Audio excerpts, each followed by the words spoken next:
Welcome to the Sports Sesh podcast. I'm your host, Mason Shatwell, and my co-host is James Evans. And today we're joined by UFC lightweight Matt Frevola. How are you doing, Matt? I'm doing good, man. Just caught me in between training sessions. How's your training been going during this quarantine time? It's going good. I'm up in Long Island, New York right now, and I'm training with the Sarah Longo boys, and we've been getting good sessions in. Usually, every night at 6, our gym's getting opened up, and the pros are able to get in there and train. And then besides that, kind of just training on my own, training at my house, getting my strength and conditioning up, and then yeah, it's going good. Obviously, I've listened to Matt a couple of times in the podcast saying he's had issues with opening his gyms across New York. Now that you're finally back, has COVID-19 affected your preparations at all? And how good does it feel to be back training again? Yeah, it definitely does, especially being up here in New York. There's still pretty locked down. The gyms are still not open. It's not in like the phase or whatever. Everything's still closed really. Restaurants are just starting to open up at like half capacity. But in New York, they're still pretty locked down, which kind of sucks. And obviously, you're training now. If you were in a fight camp right this second, preparing for a fight, what would be your daily routine? This fight camp, I'm still planning. Like, I'm up here in Long Island training good, and I'll probably go down to Tampa, Florida when I'm about like 4 weeks out or something, because everything's still open down there, and I'll train with the guys down there. But yeah, my fight camp is always consists of strength and conditioning, swimming, running, and then getting my mitt work in, and getting into Sarah BJJ, doing my jiu-jitsu, going into Longo and Weidman Law MMA, and getting my sparring in, getting my wrestling in, getting those MMA cage wrestling classes in. And we're making it work up here in New York right now. The fights are starting to happen again for some of the other pros. Like I'm pretty sure CFFC is starting to have shows again. I know Ring of Combat's looking to come back in September. So we got a lot of pro guys like coming up in the ranks in these other pro organizations that are still training and still preparing for these fights, and we're getting rolling. Well, I know a couple of months ago you had a fight that you had to withdraw from because one of your teammates tested positive for COVID-19. With you going through the fight camp, going up to that fight, how did it feel having to pull out of the fight? Oh, it sucked. It sucked. It was I was 100% prepared. I was training up here in Long Island, New York, quarantine training up here, and then again, I went down to Tampa and did a hard 5 weeks in Tampa, and I was ready to go. And then we get out to Vegas, and my cornerman test positive for COVID twice, so they had to pull me off the card, which it was pretty heartbreaking, at the time. But the UFC did take care of me, and they paid me, and so I got home and just kind of got right back to training, and I'm hoping to get a contract soon. With regards to the UFC, obviously you've experienced it during this whole sort of COVID period. How intense and what sort of precautions have they explained to you, the fighters and the coaches, to make sure the UFC is smoothly run? When I was out there in Vegas for when they have the fights at Vegas, and it was good. As soon as you get to that fighter hotel, they test you as soon as you get there. Then they quarantine you till you get your first results back, and then once you get those first results back, you're kind of off for fight week. Cutting the weight, doing what you got to do fight week, and I think they're doing a good job. Keeping everyone safe and being able to put these fights on. Well, I'll go back to when you fought on the Dana White Contender Series. How did it feel getting the call off the UFC saying that they wanted you to compete on the Contender Series? Oh, it was awesome. That was my shot. I think I got up to 5-0. I was 5-0 at the time. and then I get that call for the Contender Series, and I knew that was my shot right there, and we were able to go in there and make the most out of that opportunity, and get a big finish, and get that contract. Obviously, we touched upon it earlier. You're supposed to face Frank Camacho, I believe, at the top of my head. Have you spoken to Dana White in the UFC about possibly rescheduling that fight, or is there a new opponent in mind? Frank lost that fight, so I'm coming off 2 wins, so that fight doesn't really make sense anymore. But it's definitely still a fight I'd like to get down the line. Hopefully Frank keeps winning, and that fight will make sense again. But I'm talking with my manager, and then and they're talking with Sean Shelby, and I definitely want to fight Kama Worthy. That's the opponent that we told him we wanted. And I'm hoping to. I want to go to Fight Island, honestly. I got Fight Island fever. Abu Dhabi would be so cool. Well, I know there's talks about Fight Island returning again in October time. Do you say that's something that you're working towards, hopefully getting a fight there? I mean, October would be too late. I want to fight early September. I would wait, for that September 19th pay-per-view card. Me versus Kama Worthy, Fight Island. That would be like best case scenario. Obviously, you're talking about Kama Worthy. If it's not Kama Worthy, what can fans expect from you in your next performance, in your next fight? Just a well-rounded, aggressive, calculated aggression, and I'm going in there for the finish now. I've always been a finisher, and my last couple fights have gone to decisions, so I'm definitely going in there 100% prepared, and ready to put on a great show, and finish my next opponent. Well, I know, unfortunately, your official UFC debut didn't go your way. How did you tackle that and then approach your next fight, which again didn't go your way, but then after that you're now on a 2-fight winning streak? How did you approach that after losing and then drawing them fights? That UFC debut was my first loss of my career. Even through the amateurs, through the Muay Thai, and after that loss, I definitely took a step back, took a little time, got back to training. Got back to just learning and growing, and mainly looking at the mental game of fighting. Before that loss, I kind of was just going in there guns blazing, not much of a game plan, just kind of steamrolling people, and then after that fight, I really took a more cerebral look at fighting, and try now I'm fighting smart. I'm fighting more calculated, and just more calculated, and a higher fight IQ. I think that's what I took away from that fight the most. Well, I know your last fight you won, and I personally scored it 2 rounds to 1 in your favour. But I know there was a lot of people were thinking, obviously, they scored it to the other guy. How, when you was in there, and obviously it was a split decision, how was you feeling in the cage at the time, not knowing if you did enough to get the win? You're talking after the draw with Lando? No, your last fight where it went to the decision. Yeah. Yeah. So about that draw. After that fight, I thought I won. I knew I won round 1, and I knew I lost round 2, and I knew I won round 3. And on all 3 judges' scorecards, they agreed with me that I won rounds 1, won round 3, and lost round 2.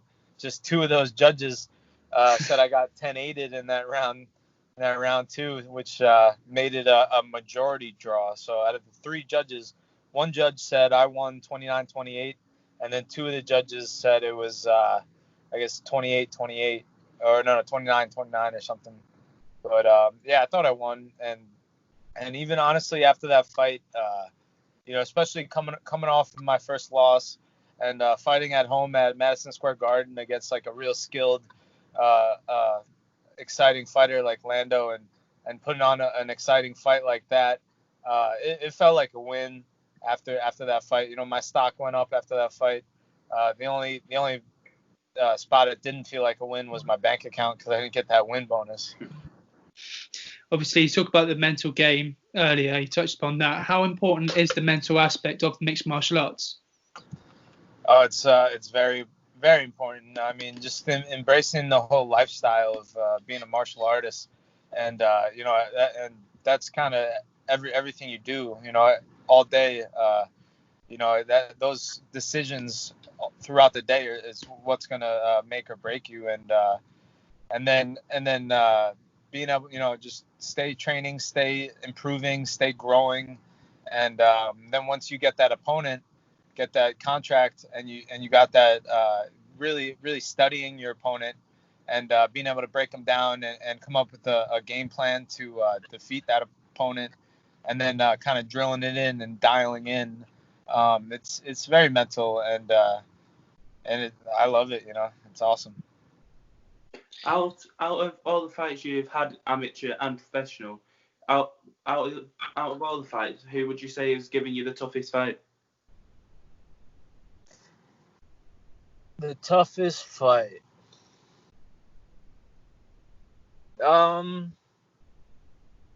guess you could say Violent Bob Ross. That was a great fight. And then I guess Lando. Those two fights were close fights, competitive fights. And I had to dig deep in both those fights to pull out wins, or whatever. What does it take to become a successful fighter competing in MMA's top promotion? You got to put in the work. No shortcuts. You gotta start. You always start somewhere. But I always tell young fighters who wanna fight and wanna make it. Start. Go to you just gotta show up. Sometimes half the battle is showing up, walking through that gym. Find a good gym that has jiu-jitsu, that has Muay Thai, that has some amateur fighters, some pro fighters with good coaches, and showing up. You got to put the gi on. You gotta learn the jiu-jitsu. You got to be a white belt. I always say to get your blue belt and then start fighting amateur, or compete in jiu-jitsu and do some amateur kickboxing, amateur Muay Thai, get your blue belt, and then you're ready for MMA. That's kind of the advice I always give people. But just learning, it's just and no shortcuts. Can't rush the process, and have coaches and a team that you trust. What would you say got you started training in MMA in the first place? I wrestled in high school, and that was kind of I was always a competitor and athlete. Played football, played lacrosse, played baseball. Always a competitor. I have a twin brother. We've been competing my entire life. And then I played a little college football, a little college lacrosse, and eventually I missed wrestling. I kind of missed that mono, 1v1 kind of showdown, and my buddy knew jiu-jitsu. I started doing jiu-jitsu. I showed up at Sarah's, and once I started doing jiu-jitsu, I was hooked. And then I started watching the UFC, and it started training with the amateur fighters at my gym, and started sparring them, getting them ready for fights, and I was doing pretty well. And then eventually, I started taking amateur fights of my own. In your amateur career, in your early days of a professional sort of fighter, which fighter in the UFC or any MMA promotion did you look up to the most? When I was coming up, I read BJ Penn's book, Just Scrap, and it was like probably the first book I've ever read and enjoyed. I'm not a big reader, but I actually read that book and enjoyed it and was into it, and ever since I've always been a huge BJ Penn fan, and I just loved his I don't know, his Just Scrap and his Hawaiian attitude and stuff, and yeah, coming up it was definitely BJ Penn. Have you ever had to make any sort of sacrifices to reach the pinnacle of the sport, to reach the UFC? Oh yeah, every day you're making sacrifices. People hitting you up to go to the beach and drink beers on the beach, but now I can't do it. We're training. We got, I got fights to win. I got a big fight coming up, and you're always making sacrifices. And the ones that really, I guess, matter are, even the small ones, like the small sacrifices, the small decisions that you don't think, is going to matter. But every time you make the right decision, you make the right sacrifice, you do the right things, those add up. And those add up, and those compound on top of each other. And that's in the end of the day what makes you a champion. Can you tell us why you've got what it takes to be in the UFC light heavyweight division rankings eventually? I'm a martial artist through and through. I've been doing this now for 10 years. I got 20 fights under my belt. I feel like I know what I need to do to prepare for every fight and go out there and put on the best performance I'm capable of doing. And in the end of the day, that's all I can do, and that's what I look forward to doing, is to really putting in the work, preparing to the fullest, and going out there and putting it all on display for the world. When you look at the likes of, obviously, your coaches in Matt, Serra, and Ray Logo, obviously we know what they're like on TV and when we watch them, but what are they like actually at the gym, and what are they like to be taught by? Ray Longo is the man. He's the realest guy you'll ever meet. Yeah. He tells you how it is, no bullshit. And having Longo, on your team, we're family. And that's how it is. It's a handshake, and it's a family kind of atmosphere with him in there. He's gonna tell you how it is, no bullshit, and he's the man, like I said. And then Sarah has energy that's just contagious. It's when he walks into the room, you automatically know it, and you're automatically motivated. You hear him walk into the room, because he's just like, oh yeah, he just starts screaming, and he loves it. The energy is contagious, and he's got an army of black belts and jiu-jitsu guys that are such high level.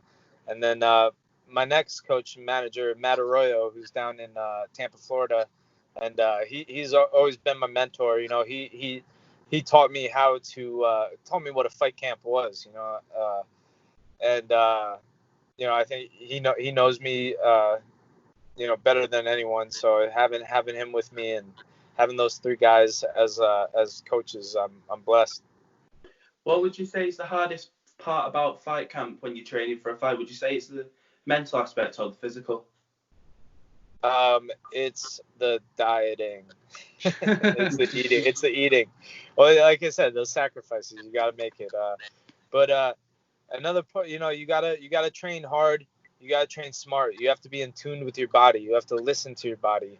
And then sometimes it's not always go, go, go, go, go. You have to be in tune with your body. You have to know when to rest. Rest is, you have to have recovery sessions in your training camp, and that's like almost just as important as your regular sessions. Like, today is Thursday. Yesterday I was like sore as shit, and I had to I knew it. I had to get a recovery session. So, I got a massage. I went for a swim. I did like an hour on the foam roller, and those are little things that you learn throughout your career, and hopefully you have an experienced guy on your team that can teach you that. But I think I answered the question. Obviously, as I touched on earlier, you train with Matt and Ray, and when you immediately look at their names, you immediately think of the likes of Eddie Alvarez, Chris Weidman, Ala Quinta. Have you ever trained with those guys? And if so, what's it like training with them? And does that sort of motivate you every day to sort of get to where they are?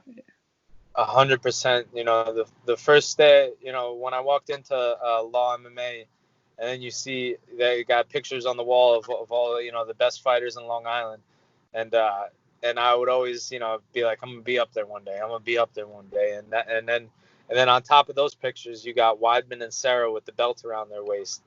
And it's just seeing Weidman in there, seeing Iaquinta in there, working with Aljamain. Aljamain's he runs the MMA practice with us. He teaches us that cage wrestling, that cage grind that nobody wants to do. That's so important. And just working with these guys, yeah, it's 100% motivating. And now I guess 3 years later, I'm on that wall now, and now I got to start. I'm picturing myself on top with a belt around my waist. It's cool. Out of all the guys you have trained with, who's been your favorite training partner? Favorite training partner? I guess I gotta go with my buddy Billy Q. Me and Billy Q had came up together under Matt Arroyo down in Tampa, Florida. We came up in the amateurs together. We came up in the pros. We trained together every fight camp, whether me going down to Tampa or him coming up to New York. And that's my homeboy for life. So yeah, he's one of my favorite people to punch in the face for sure. Obviously, you mentioned Karma Worthy earlier. Out of all the fighters in terms of the lightweight division who have fought recently, who's impressed you the most? Rafa, Adaman, how do you pronounce it? Rafael Faizat. Yeah, Faizat. I don't know. Yeah, call him Rafa. He's a really good dude. Yeah, he beat Mark Diakese. Yeah, oh boy. Yeah, your guy's guy. But Rafa he's super cool, super funny. I met him and trained with him a few times at Tiger Muay Thai, and I'm always rooting for him. I like him a lot, and I love that he got to hit that matrix move that he does. That's one of my favorite techniques as well, and I'm trying to hit that in a fight too. So, yeah, he really impressed me. Well, I'm not sure if you've seen much of the British fighters over at Fight Island, but I know for us that's been one of the main focuses for us, seeing quite a lot of British fighters fighting over a short space of time. If you have seen any of them, which one has impressed you the most out of the British guys? I'm definitely impressed with Diakese.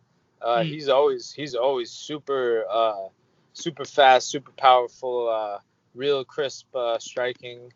The UK fighters, Bisping's the man. I mean, I love Bisping.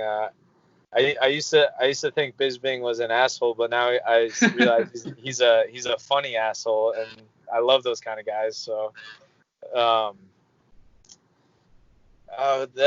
other English fighters. Yeah, that's it. I wasn't impressed with Fishgold, I'll tell you that.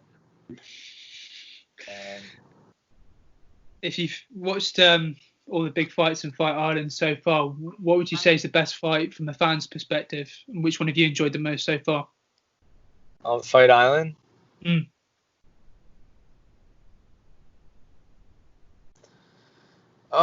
Maybe because it's just the most freshest on my mind is Rafa and Diakese. That's probably because I kind of had eyes on that one a lot. Well, I know on the first Fight Island event, UFC 251, there was a controversial decision, shall we say, Max Holloway and Alex Volkanovski. Who was you scoring that fight to? Still bringing it up. Yeah, I mean, I'm being honest. I missed it. I missed that fight. But I saw like the highlights. I really have to watch it before I tell you. But I mean, at the end of the day, it sounds like it was a close fight, just like the first one. And Volkanovski pulled it out. I definitely am a believer. I know this is kind of an old school saying, like, you have to take the championship away from the champ, or you have to really beat the champ to take the belt. But yeah, I like Volkanovski. I love the way he uses those low kicks and with his combos and stuff. But I could see that fight definitely happen again down the future. Out of everyone ranked in the division, who would you cause the most problems for, in your personal opinion? I'd have to look at the rankings, but I wanna fight what's his name? Alexander Hernandez. I always wanted that fight. That guy seems like he needs a good ass whooping again. Because he's coming off of 2 defeats in a row, I think, at the top of my head. Yeah. And I think he's pretty up there. Yeah, no, I think he's still there or thereabouts. But obviously, if you do win your next fight, what are your plans for the rest of 2020/2021? Would you target Hernandez or maybe even someone better? Yeah, we'll see. I'm just definitely taking one fight at a time, and just enjoying the ride. I get to train all day. That's my job, and it's nice. Being home. Summertime in Long Island is a good time, and I'm having fun training hard. I'm not really, I don't really party, but I'm still having a good time. And but I'm ready for a fucking opponent already. I'm ready for a contract, so just enjoying the ride. I know a lot of UFC fighters, well, most UFC fighters, when they get to the UFC, the goal is obviously to achieve the title. Is there a time frame that you'd like to achieve that by? Because I know a lot of fighters kind of have a plan of when they want to fight, like how long they want to achieve the goals by. Well, I just turned 30 in June, so I got to be fighting for that title by the time I'm like 33, right? Why would you be the man to take over the lightweight division and conquer the 155 pound? What'd you say? Why? Obviously, you spoke about potentially a dream of yours by the age of 33 to fight for the belt. Why are you the man to conquer the lightweight division? Because on my best day, I can knock out anyone in the world. So for those who haven't watched you fight, what would you say is your best tool in your arsenal? I think just the way that I use all the different martial arts and put it in as my own in mixed martial arts, and that's one of the funnest things about this is picking up techniques from Muay Thai, picking up techniques from boxing, picking up wrestling, jiu-jitsu, and then kind of blending it into your own style, and that's like that's I think one of the best parts about what we do, and I think that's one of the things that I'm best at. I know a lot of fighters get nervous before they fight, but some don't admit it. Would you say you get nervous before any of your fights? Yeah, but I don't even call it nerves. I say it's more I'm more anxious. I'm more like, because every fight I take, and every fight that I have had, I'm 100% prepared. I don't take shortcuts. I put in a 8 to 10 week fight camp. I'm prepared, and that's where my confidence comes from, is from my hard work, and then that just, I wouldn't say it's nerves. It's more anxious. I get there fight week. I know I'm ready. I know I'm prepared. I know I put the work in, and I'm like, let's just fucking do this. Let's do this. So. Well, out of all the fights you've had, which fight do you think you've learned the most from? Have I learned the most from? Yeah. Definitely my loss. And then really every fight you learn from. Every fight you learn, you improve. Because you put in the fight camp, and then the next fight camp is a better fight camp. You get better from really every fight. Stylistically, past or present, who would you, if you could compare yourself to any sort of fighter, who would it be?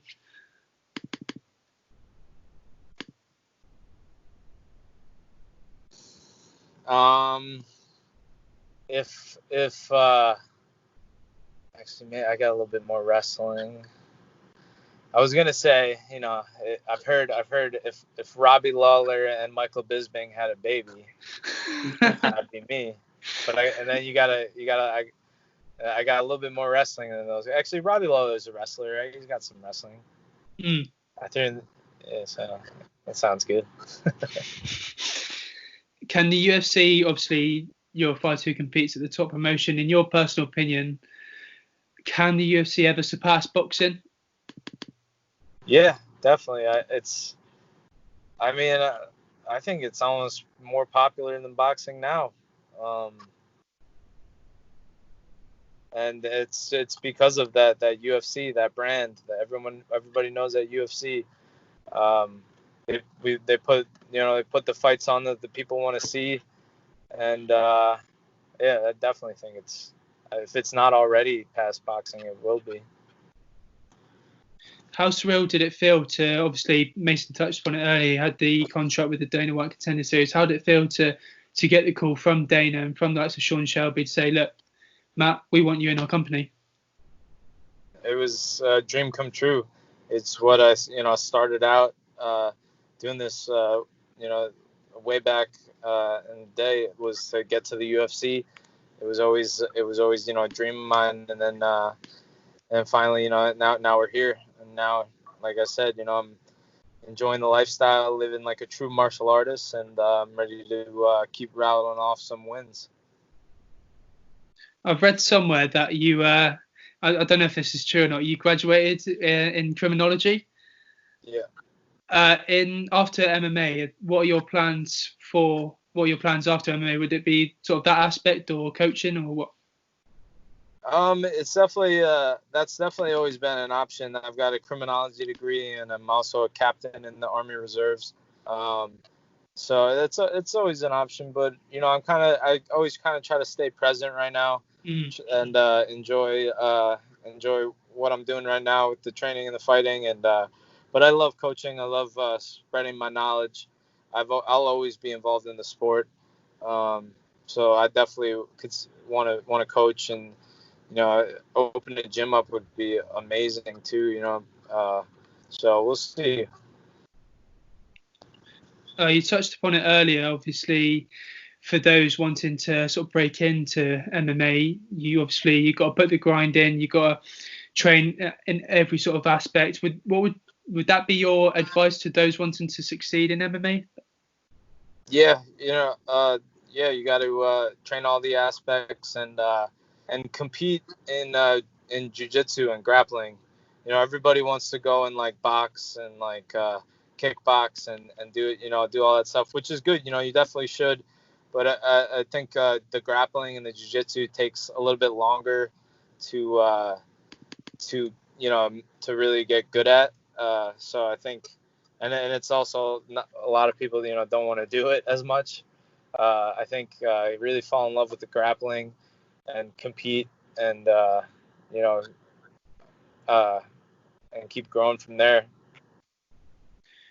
In terms of negotiation wise, obviously you touched upon it earlier. You said you wanted to sort of fight around September time. Have you spoken to Sean Shelby and the matchmakers as to when you want to return to the octagon? Yeah, my manager's talking with Shelby, and hopefully we get a contract soon. Mason, I think that's all from me. Have you got any more? No, that's it. I was just going to say to everyone, obviously, we've got the Facebook page, which hope everyone checks out, and our Twitters, all of ours, will be in the description. So if that's it from you, James, I'm happy with how we've ended it. Yeah, no, that's all for me. Matt, all I can say is thank you so much for your time. I know you're busy. You just spent over half an hour talking to us, and I know you're busy, so I appreciate your time, and thank you very much, and best of luck in the near future, mate. Cheers, mate. Yeah, thanks, guys. Tag me on whatever, and I'll share it too. So I appreciate it, mate. Thank you so much, mate. Thank you. Later, guys. Good luck. Good luck. Cheers, man.